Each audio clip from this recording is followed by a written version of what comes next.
Bună ziua și bine ai venit la Valentine's Home Kitchen! Astăzi vom pregăti o tortă rapidă și foarte ieftină. Este vorba de o tortă de albușuri, iar ingredientele necesare sunt următoarele: 300 de grame de albuș sau albușul de la 9 ouă, 120 de grame de făină, 150 de grame de zahăr, coaja de la o lămâie, 15 grame de praf de copt și zahăr pudră vanilat. Vom începe cu albușurile, pe care le vom pune într-un bol mare împreună cu zahărul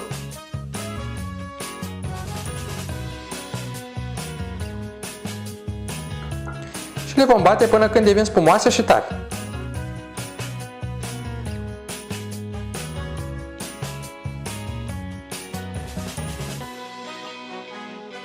Când am terminat, vom amesteca făina cu praful de copt și o adăugăm peste ou. Vom adăuga și coaja de lămâie și vom amesteca foarte încet. Vom turna aluat într-o tavă de 20 de cm unsă cu unt.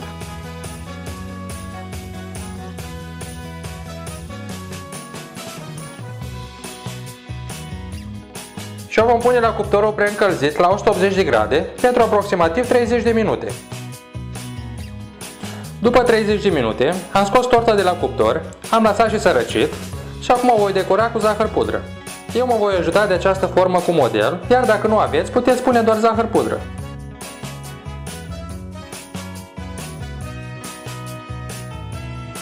Și torta noastră este gata.